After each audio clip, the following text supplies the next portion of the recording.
Hello everyone, welcome back to my channel. कैसे हैं आप सब? आई होप आप सब बहुत अच्छे होंगे। मैं बिल्कुल ठीक ठाक हूँ। जैसा कि कल का ब्लॉग अगर आप लोग देखे होंगे तो आप लोग को पता ही है कि मैं आई हूँ मुगल सराय। हम लोग मुगल सराय में रूम लेके रुके हुए थे। कल रात में हम लोग 8 बजे यहाँ पे पहुँचे थे मुगल सराय में, और यहीं स्टेशन के बगल में हम लोग रूम लेके रुक गए थे। आज सुबह सुबह का टाइम है, सुबह के 6 बज रहे हैं और अभी हम लोग यहाँ से जा रहे हैं। रूम का चाबी हम लोग वापस करने आए हैं ऑनर को, और यहाँ पर चाबी वापस करने के बाद फिर हम लोग यहाँ से निकलेंगे, ऑटो पकड़ेंगे और फिर जाएंगे हम लोग बनारस। पापा यहाँ पे रूम के ऑनर को चाबी देने वाले हैं, होटल ऑनर को, और उसके बाद बस हम लोग यहाँ से निकलने ही वाले हैं। अभी सुबह सुबह का टाइम है। पापा बोले जल्दी से निकलो बेटा, क्योंकि सेंटर वगैरह भी खोजना है। अभी हम लोग को बनारस जाना है। जैसा कि आप लोग को पता ही होगा कि मेरा यूपी टेट का एग्ज़ाम का सेंटर जो है बनारस में पड़ा हुआ था, तो वही एग्ज़ाम देने के लिए ही मैं आई हूँ अभी मुगल सराय से। अब हम लोग निकल रहे हैं ऑटो पकड़ के बनारस। ऑटो में मैं बैठ चुकी हूँ और मेरे पापा भी, और बस ऑटो चल दी है, हम लोग निकल गए हैं। लगभग 40-45 मिनट लगता है मुगल सराय से बनारस जाने में। हम लोग सुबह सुबह ही निकल गए थे। मैं पापा से बोली कि एग्ज़ाम जो है 9 साढ़े 9 बजे वहाँ पे रिपोर्टिंग टाइम है। इस वजह से मैं सोची कि चलो मैं 8 बजे भी यहाँ से निकलूँगी ना तो आराम से पहुँच जाऊँगी सेंटर पे। बट पापा बोल रहे थे कि नहीं बेटा, पहले निकल जाया जाए, क्योंकि सेंटर वगैरह ढूंढना भी होता है तो टाइम लगता है। तो इस वजह से मैंने कहा कि चलो ठीक है, पापा जैसा बोल रहे हैं सब सही है। तो इस वजह से हम लोग 6 बजे ही निकल गए। और यहाँ पे गंगा घाट है, देखिए नीचे गंगा माँ दिख रही हैं। यहाँ पुल क्रॉस कर रहे हैं हम लोग, मुगल सराय और बनारस का जो पुल है ये गंगा माता का। तो यहाँ पे हम लोग अभी पुल क्रॉस कर रहे हैं। थोड़ी देर में हम लोग पहुँच जाएंगे बनारस। उसके बाद हम लोग सेंटर ढूंढेंगे, सेंटर मिल जाएगा, फिर वहाँ पे बैठ के आराम से चाय वाय पियेंगे। अभी हम लोग रूम से निकले थे, चाय वाय भी नहीं पिए थे। तो गाइस देखिए हम लोग आ चुके हैं बनारस, और ये है मेरा सेंटर जहाँ पे मुझे एग्ज़ाम देना है आज। ये Kamlapati Tripathi inter college cantt की तरफ है। ये बनारस में कैंट की तरफ है। तो ये ढूंढ तुरंत मिल गई थी, क्योंकि स्टेशन के बगल में ही है ना, तो एकदम 2 मिनट में मिल गई थी। तो यहाँ पे मैं सेंटर के पास पहुँच चुकी हूँ, और अभी टाइम हो रहे हैं सिर्फ 7 बज रहे हैं, मतलब 7 पौने 7 हो रहा है। बस बहुत ज़्यादा टाइम में नहीं हो रहा। अभी से हम लोग पहुँच गए हैं, लेकिन एग्ज़ाम जो है वो 9 बजे 10 बजे के करीब है। 10 बजे से तो वैसे एग्ज़ाम का टाइमिंग है, लेकिन 9 बजे मतलब रिपोर्टिंग टाइम है। तो अभी हम लोग चाय पी रहे हैं यहाँ पे, मैं और मेरे पापा दोनों लोग। यहाँ पे एक छोटा सा दुकान था।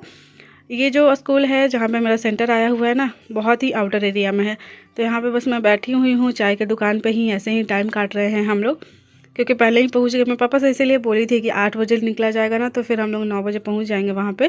लेकिन पापा बोले नहीं, सुबह ही निकल जाओ, सुबह ही निकल जाओ। तो इस वजह से पहले आ गए। तो यहाँ बैठी हुई हूँ मैं, और यहाँ पे मैंने अपना एडमिट कार्ड निकाल लिया है, क्योंकि अभी जाने से पहले सब कुछ अपना सही रहता है तो ठीक रहता है।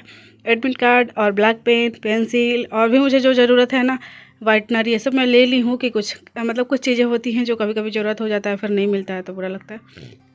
और अभी ये देखिए बनारस का सीन दिखा रही हूँ मैं आप लोग को, वाराणसी स्टेशन। बट अभी हम लोग को स्टेशन नहीं जाना है, बताती हूँ आप लोग का हुआ क्या क्या है। एक्चुअली हुआ ये है कि जैसे ही हम लोग सेंटर पे पहुँचे तो 9 बजे का रिपोर्टिंग टाइम था, तो हम लोग 9 बजे, 9:15 बजे हम लोग चले गए थे अंदर एग्ज़ाम के सेंटर पे। बट एग्ज़ाम हुई नहीं, एग्ज़ाम कैंसिल हो गया। 11:30 बजे हम लोग को पता चला कि एग्ज़ाम कैंसिल हो गया है। तब तक मैं मतलब 150 क्वेश्चन में से 130 क्वेश्चन कर चुकी थी। तब हम लोग को पता चला कि एक सर आए और उन्होंने बताया कि आज का जो एग्ज़ाम है वो कैंसिल किया जा रहा है, तो आप लोग अब पेपर जमा करो और फिर अपने अपने घर जाओ। तो बहुत ज़्यादा बुरा लगा कि इतना मेहनत करके आओ, रूम लेके यहाँ पे रुको, इतने खर्च करो, इतना मेहनत करो, शादी ब्याह का घर है, आप लोग जानते हैं मेरे भैया की शादी है। शादी में सब कुछ छोड़ छाड़ के मैं और मेरे पापा दोनों लोग आए थे, कैसे कैसे टाइम निकाल के। पापा को तो टाइम ही नहीं था। उसके बावजूद भी पेपर जो है कैंसिल हो गया। वो भी पूरा पेपर जो है लगभग 130 क्वेश्चन मतलब मैंने क्लियर कर लिए थे, तब जाके कैंसिल हुआ। तो बहुत बुरा लगा, लेकिन कोई नहीं, हम क्या कर सकते हैं, सिस्टम पे तो हमारा कोई बस चलता नहीं है, कंट्रोल है नहीं। तो अभी हम लोग ऑटो पकड़ के फिर वापस मुगल सराय जा रहे हैं, मैं और मेरे पापा। यहाँ मेरे पापा बैठे हुए हैं। अभी हम लोग मुगल सराय जाएंगे। मुगल सराय जाने के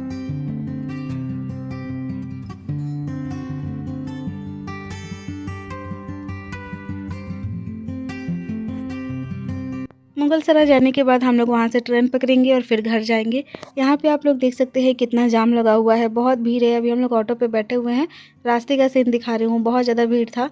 और यहाँ पे आप लोग ऑटो पे देख सकते हैं मनप्पुरम।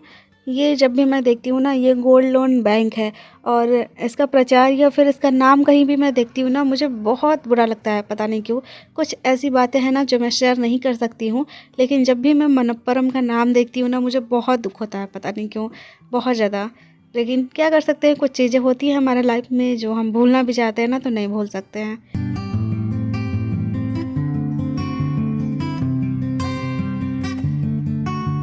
और एक बार फिर से गंगा माता का दर्शन हो गया। अभी हम लोग बनारस से मुगल सराय वापस जा रहे हैं और रास्ते में बनारस में जो गंगा माता है ना, उनकी दर्शन हो गई है। पुल पे हम लोग फिर से आ चुके हैं। थोड़ी देर में हम लोग पहुंच जाएंगे मुगल सराय। एक्चुअली हम लोग बनारस से ट्रेन इसलिए नहीं पकड़े ना, क्योंकि हमारा कोई टिकट तो था नहीं, हम लोग को लोकल ट्रेन ही पकड़ना है। और बनारस से डायरेक्ट मेरा मायका जहाँ पे है आरा में, वहाँ तक ट्रेन जाती नहीं है, लोकल ट्रेन। इस वजह से पापा ने ये कहा कि मुगल सराय से हम लोग ट्रेन पकड़ेंगे और फिर हम लोग अपने घर जाएंगे, क्योंकि जो ट्रेन यहाँ से स्टार्ट होती है मुगल सराय से, वो हमारे घर तक जाती है, आरा पटना तक जाती है। तो हम लोग इसी वजह से मुगल सराय वापस फिर से आ गए हैं। अभी हम लोग स्टेशन पहुँच चुके हैं। पापा आगे आगे चल रहे हैं और मैं पापा के पीछे पीछे चल रही हूँ।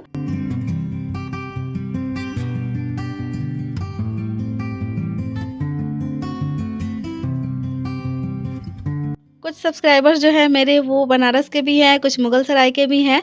बहुत सारे लोगों ने कल के ब्लॉग पे कमेंट किया था कि रवीना, अगर तुम बनारस आई हो, मुगल सराय आई हो, तो मेरे घर ज़रूर आना, मुझसे मिल के ज़रूर जाना। आप लोग को दिल से थैंक यू कि आप लोग मुझे इतना प्यार करते हो कि अपने घर बुला रहे थे, मेरे रहने का, रुकने का ठिकाना बता रहे थे, आप लोग सहारा दे रहे थे मुझे। उसके लिए दिल से बहुत बहुत thank you. But I am so sorry कि मैं किसी के यहाँ रुक नहीं सकती हूँ, किसी से मिल नहीं सकती हूँ अभी के टाइम पर। फिर कभी आऊँगी तो ज़रूर मिलूँगी।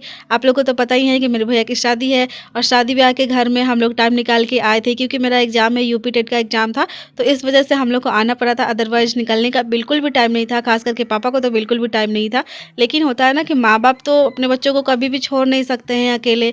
और सारे लोग, जितना भी लोग होते हैं ना दुनिया के, सब लोग आपको छोड़ सकते हैं अकेले, लेकिन माँ बाप आपको कभी भी अकेले नहीं छोड़ सकते हैं। तो इस वजह से पापा शादी ब्याह के दिन में भी इतना मतलब टाइम निकाल के मेरे लिए आए, लेकिन काम ही नहीं हो पाया। फिर हम लोग को वापस जाना पड़ रहा है, तो क्या फ़ायदा इतना दूर आने का, रूम लेके ठहरने का, होटल में रुकने का, और फिर इतना खर्च करने का कोई मतलब ही नहीं बना। अभी दोपहर के 1 बज रहे हैं, 1 बज के 1 मिनट स्टेशन पे आप लोग देख सकते हैं।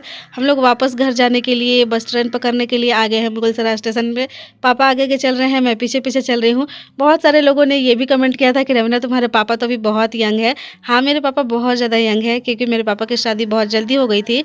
अभी मैं 24 साल की हूँ और मेरे पापा जब 24 साल के थे ना, तो उनके 4 बच्चे थे। मतलब उनकी शादी जो है 17-18 साल की एज में हो गई थी। तो अभी मेरे पापा की एज जो है 45-46 साल है। तो इस वजह से पापा बहुत ही यंग हैं, अभी लगते नहीं है कि मेरे पापा हैं, क्योंकि शहर में तो मेरे पापा की उम्र के लोगों का मतलब 8-10 साल का ही बच्चा हुआ करता है ना।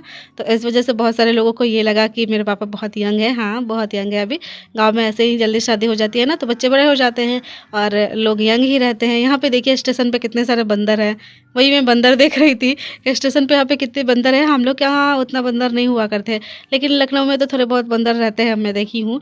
बट मेरे मायके में बंदर नहीं रहते। हम लोग प्लेटफॉर्म नंबर 6 पे आके अभी रुके हुए हैं। यहीं पे हमारी ट्रेन आएगी, जो लोकल ट्रेन आने वाली है ना, जो मुगल सराय से पटना जंक्शन तक जाती है, उसी ट्रेन से हम लोग जाने वाले हैं। तो अभी हम लोग ट्रेन का इंतज़ार कर रहे हैं, जब ट्रेन आएगी तो फिर हम लोग जाएंगे घर। वैसे भी ये लोकल ट्रेन ना बहुत टाइम लगा देती है, 5-6 घंटे लगा देती है। 6 घंटे लगाई थी जब हम लोग आ रहे थे तो, और फिर 6 घंटे लगने वाला है। लेकिन क्या कर सकते हैं, टिकट कंफर्म नहीं था किसी भी ट्रेन में, एक्सप्रेस ट्रेन में, तो इस वजह से लोकल ट्रेन में पीछे एक लोकल ट्रेन लगी हुई है, जो मतलब पश्चिम साइड जाने वाली है और हम लोग को पूरब साइड जाना हो जाने वाली अपने निर्धारित समय से 1 घंटे 16 मिनट की देरी से चल रही है। इसके यहाँ 13:28 पर प्लेटफॉर्म क्रमांक पर पहुंचने की संभावना है। आपको हुई असुविधा के लिए हमें खेद है। May I have your attention, please? Train number 0369. इधर पापा गए हैं अमरूद खरीदने के लिए, मेरे लिए अमरूद खरीदने के लिए। पापा को लग रहा है बेटी भूखी है, जबकि मैं सेंटर से निकली थी तो पापा मुझे लिट्टी चोखा खिलाए थे वहीं पे बनारस में ही। लेकिन फिर भी माँ बाप को लगता है ना कि बच्चा भूखा है, बच्चा भूखा है, क्या खिला दो क्या खिला दूँ। तो जो भी बेचने आ रहा है, जो भी स्टेशन पर बिक रहा है, पापा सब कुछ मेरे लिए खरीद के ला रहे थे। और अब हमारी ट्रेन आ गई है, लगभग आधा घंटा हम लोग वेट किए हैं, फिर हमारी ट्रेन जो है आ चुकी है। ये ट्रेन जो है ये पटना जंक्शन से ही आ रही है, यहाँ मुगल सराय तक आई है, और इसके बाद ये ट्रेन जो है वापस फिर पटना जंक्शन जाएगी। तो इसी ट्रेन से हम लोग चले जाएंगे। अब हम लोग बैठ चुके हैं ट्रेन में, मैं और मेरे पापा दोनों लोग बैठ चुके हैं ट्रेन में, और अब इस ट्रेन से हम लोग चले जाएंगे घर। बेकार में ही आए हम लोग, मतलब बहुत गिल्ट हो रहा था मुझे कि फालतू में ही आई। शादी ब्याह का घर था, पापा को तो बिल्कुल भी टाइम नहीं था आने का, फिर भी मैं पापा को लेके आई। पापा अपने आप आए, मैं अकेले आती ना तो पापा को अच्छा नहीं लगता बिल्कुल भी। मेरे माँ बाप कभी भी मतलब अकेले नहीं छोड़ना चाहते हैं अपनी लड़कियों को, कोई भी माँ बाप अपनी लड़कियों को अकेले नहीं छोड़ना चाहता। तो इसी वजह से पापा मुझे लेके आए शादी ब्याह में, इतना भीड़ भाड़ में मतलब घर में इतना काम था फिर भी, और फिर आने के बाद भी काम नहीं होता ना तो बहुत ही बुरा लगता है। अभी हम लोग वेट कर रहे हैं ट्रेन स्टार्ट होने की, यहीं से ट्रेन स्टार्ट होती है। तो ये देखिए ट्रेन अब स्टार्ट हो चुकी है। यहाँ पे ट्रेन लगभग आधे घंटे रुकी है, उसके बाद स्टार्ट हुई है। तो अब ट्रेन स्टार्ट हो चुकी है, लगभग 5-6 घंटे लगने वाला है हम लोग को घर पहुँचने में, क्योंकि ये लोकल ट्रेन है और हर स्टेशन पे हर हॉल्ट पे रुकते जाती है। इस वजह से बहुत टाइम लग जाता है, आते टाइम भी बहुत टाइम लग गया था। और वैसे भी अब एक्सप्रेस से आने जाने का आदत होगा, लोकल ट्रेन से तो आती जाती हूँ नहीं अब, तो बहुत बोरिंग लगता है कि फालतू का टाइम वेस्ट हो रहा है। लेकिन फिर भी सिचुएशन के हिसाब से ही काम करना पड़ता है, हमारे हिसाब से तो काम चलता नहीं है, जो सिचुएशन जैसा रहेगा उसी हिसाब से काम करना पड़ता है। एक्सप्रेस ट्रेन में हुई नहीं थी टिकट, तो इस वजह से लोकल ट्रेन में ही आना भी पड़ा था और जाना भी पड़ रहा है। और फालतू का रूम लिए हम लोग यहाँ पे आए इतना मेहनत से, फिर इतना टाइम हम लोग अपना लॉस किए, सब कुछ मतलब बहुत ही ये समझिए कि सब वेस्टेज ही था। आए हम लोग, एग्ज़ाम भी नहीं हुआ, सब सोच सोच के बहुत अजीब लग रहा था। लेकिन क्या कर सकते हैं, जैसा भगवान की मर्जी। और सिस्टम पे तो हमारा कोई कंट्रोल है नहीं, सिस्टम जो करेगी वही मतलब हम लोग को, स्टूडेंट लोग को करना ही पड़ता है। अब एग्ज़ाम इतना अच्छा हुआ था, पेपर इतना अच्छा आया था, क्वेश्चन इतने अच्छे अच्छे आए थे, दिल खुश हो गया था। पापा भी इधर बैठे हुए हैं, पापा देख रहे हैं मोबाइल में कि हम लोग कितने बजे तक पहुँचेंगे। और देख सकते हैं ट्रेन में कितना भीड़ है, और बहुत स्टूडेंट भी थे जो मेरे जैसे लोग थे, अभी यूपी टेट का एग्ज़ाम देने के लिए बिहार से आए हुए थे। सब लोग यहाँ बनारस में, मुगलसराय में, सबका सेंटर जहाँ जहाँ पड़ा था ना, तो सब लोग आए हुए थे। अभी हम लोग पहुँच चुके हैं बक्सर। आई थिंक 3-4 घंटे बाद हम लोग बक्सर पहुँचे हैं। अभी 2 घंटा और लगने वाला है आरा जाने में। जैसा कि आप लोगों को पता ही है कि मेरा मायका जो है आरा में है। बहुत सारे लोग कमेंट में पूछते हैं कि रवीना तुम्हारा मायका कहाँ पे है, तुम कहाँ से हो? तो मैं आरा से हूँ, भोजपुर से हूँ। भोजपुर बिहार में कहाँ पे है? अगर आप लोग बिहार के होंगे तो आप लोग को पता ही होगा। अभी हम लोग बक्सर आ चुके हैं। कल के ब्लॉग पे कमेंट आया था कि रवीना तुमने बक्सर तो दिखाया ही नहीं। देखिए आज मैं बक्सर दिखा रही हूँ।